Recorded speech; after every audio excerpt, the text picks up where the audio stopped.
ናችሁ ከእግዚአብሔር ወደኔ የተላካችሁ።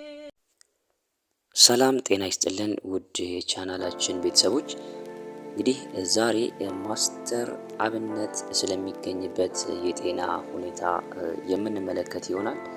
እንግዲህ ስለ ወንድማችን ማስተር አብነት ከሆስፒታል እየወጡ ያሉ አንዳንድ የተሰሙ ያሉ አዳዲስ መረጃዎች አሉ።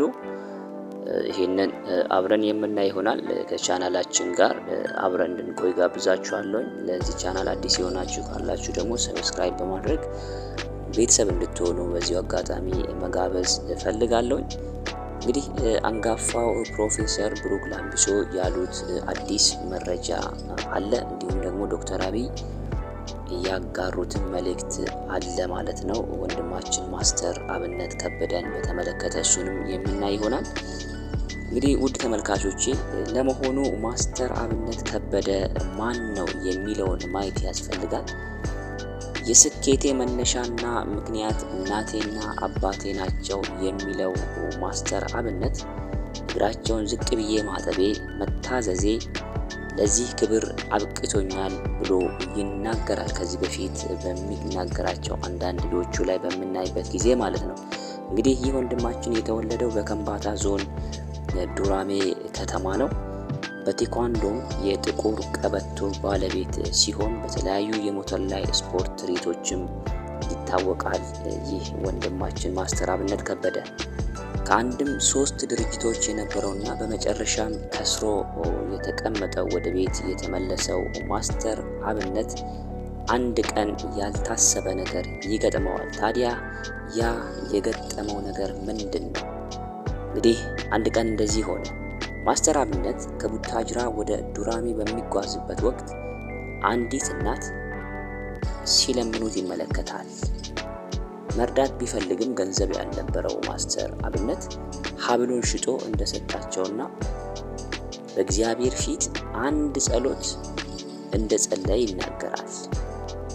እንዲህ በሚል ርዕስ፣ አንተ ከሰጠኝ መልሼ ለሌሎች እሰጣለሁ። ጌታ ሆይ በዚህ በመስጠት በረከት ባርከኝ ሲል ወደ እግዚአብሔር ይጸልያል ወይም ደግሞ ልመናውን ያቀርባል። ከዚህ በኋላ ነው እንግዲህ ይህ ወንድማችን እግዚአብሔርም ጸሎቱን ሰምቶት ለብዙዎች መድረስ የሚችል ሰው መሆን የቻለው ማለት ነው።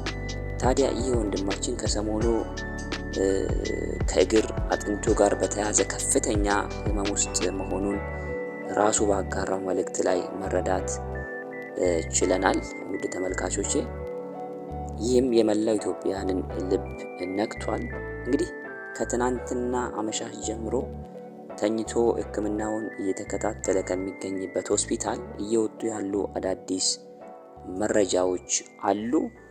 እንግዲህ ማን ምን አለ፣ መረጃዎቹስ ምንድን ናቸው የሚለውን በምናይበት ጊዜ የማስተር አብነትን የጤና መታወክ ሁኔታ ለማወቅ ለበርካታ ቀናት ክትትል ሲያደርጉ የቆዩት አንጋፋው ፕሮፌሰር ብሩክ ላምቢሶ ትናንት አመሻሽ ላይ አዲስ አበባ ሲልክ ሮድ ሆስፒታል ስለ ቀጣዩ ሕክምና ምክረ ሀሳብ እንዲያቀርቡ በተጋበዙበት ስለ ማስተር አብነት ከበደ ጸሎቱ ይቀጥል የሚል ጥሪያቸውን ነው ያስተላለፉት።